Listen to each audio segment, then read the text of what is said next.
What's going on, guys? Jacob over here coming to you with my reactions to Week 4 Packers versus Vikings. Packers fall 31 to 29. This was a rough one for Green Bay, especially in the first half. They fell down 28 to 0 in the first half. Two missed field goals, three Jordan Love interceptions. Really just a difficult and self-inflicted loss today, I'd say. I mean, all credit to the Vikings. They played a pretty solid game. I mean, they were clearly the better team today. But the Packers, I've said it before. I've said it in previous videos. I mean, the Packers have been their own worst enemy this year.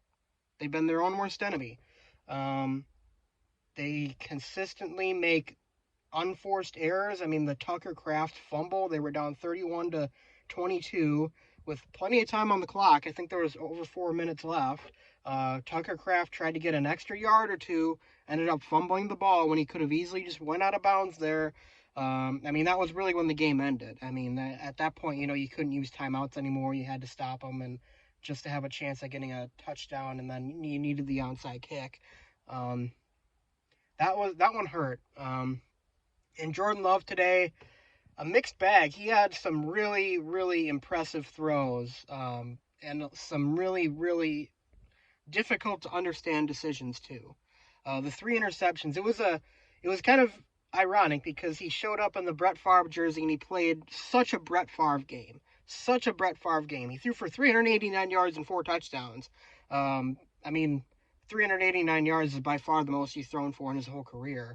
But then you have the 3 interceptions, and the last one where he just kind of threw it up after he faced some pressure. I mean, just a devastatingly dumb decision. I don't know what he was thinking doing that. I mean, maybe he expected Wicks to fight for that ball a little more, but still, you can't throw up a 50-50 ball in that situation, I mean, you got to get rid of it one way or the other, or maybe just take the sack or go down. I don't know. I mean, but just doing that, like that kills like your chance really to win the game. I mean, the things were going really well for the Packers up until that point in the second half, and then that interception just kind of, it was over.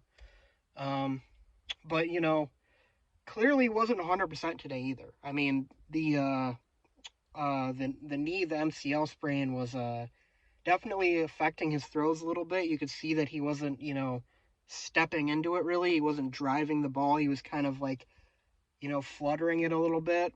And that affected a lot of the throws he was making. There were some throws where it was like he just wasn't putting it on his guys right. And it was because of the fact that a lot of his throws especially were low. Like they were low to the ground because he wasn't like driving the football. So, I mean, I hope it gets better as hopefully he heals. I'm hoping that this game doesn't, cause some inflammation that occurs, tomorrow morning or whatever. But one thing I really want to come back to, though, the missed field goals, the difference in the game. The absolute difference in this football game was the missed field goals. Narveson makes even one of them, the Packers win this game. It just can't keep happening. A 37-yarder he doinked, a 49-yarder he missed wide right. I mean, these should be layups for NFL kickers. Under 50 should be a layup. Under 40, I mean, you should be able to do that with your eyes closed. It's just absolutely unacceptable that our kicking situation is like this. And the fact that for some reason we can't find a kicker who can make, even the easy ones like that is just, it's unbelievable. Like, I understand, getting rid of Carlson, probably the right move. But you know what? Greg Joseph was 5 for 5 on Thursday Night Football for the Cowboys. Or not the Cowboys, maybe it was the Giants. I don't remember. But anyways, he was 5 for 5 on Thursday Night Football. We let him go for a rookie who has been wildly inconsistent to start the year. And I mean, it's costing us. It just cost us a game. I would, if I were Green Bay, I'd cut him tomorrow morning, and I'd have somebody else in the building by the next morning. maybe even before that. It can't keep happening because it just straight up cost us a football game. But speaking of the defense, I want to talk about a little bit about the defense. First half, utterly atrocious performance. I have not seen the Packers sliced and diced like that in quite some time. It was really disheartening after the excellent effort they gave in the last two games, I should say. Second half, I liked what I saw. I liked a lot of what I saw. They were getting at least some pressure on Darnold. They were stopping the run. They were forcing turnovers. I mean, that defense in the second half, that was the defense that we saw in the last two games. That was the defense we saw in the last two games. In the first half, I did not recognize that defensive unit. Or I did, actually. It was Joe Barry defense. That's what it was.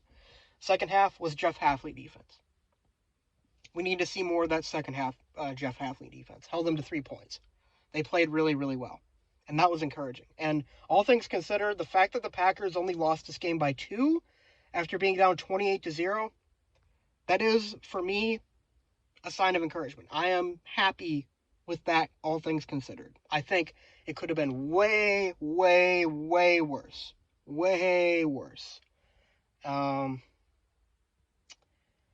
just the fact that they fought back. I mean, it's a testament to the team. And I remember at the end of the half there, the first half, Matt LaFleur got so upset, so fired up at the officials for what he saw as missing a call that he got a 15-yard unsportsmanlike conduct penalty. Now, if it didn't end in a touchdown anyways, I would have been supremely upset with him. But not because it ended in a touchdown. I mean, I love it. He was fired up. He was pissed for his guys, and his guys came out and their piss was hot in the second half. They really tried. They really almost came out and won. Of course, I think the Vikings, for some reason, I don't know how they're this good. I mean, coming into the season, I did not expect them to win more than 5 or 6 games at most. I thought they'd be right there at the bottom of the division with the Bears, but they're one of the best teams in football to start the year. Who knows if it continues or not? Maybe they're able to keep it up, maybe not. I mean, it is Sam Darnold, that quarterback, so you'd expect at some point that things are going to come back down to earth for him. But, I mean, who knows? But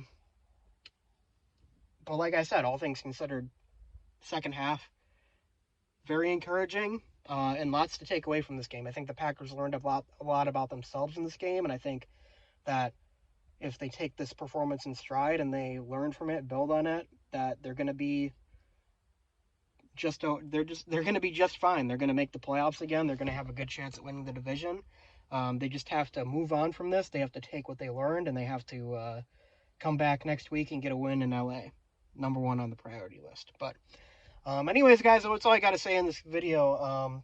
There was a lot to talk about. Probably didn't cover all of it, but it's getting hot in this car. I needed to go home. So anyways, guys, thanks for watching. I'll be sure to leave a like and subscribe, and I'll see you guys next time. Go Pack, go.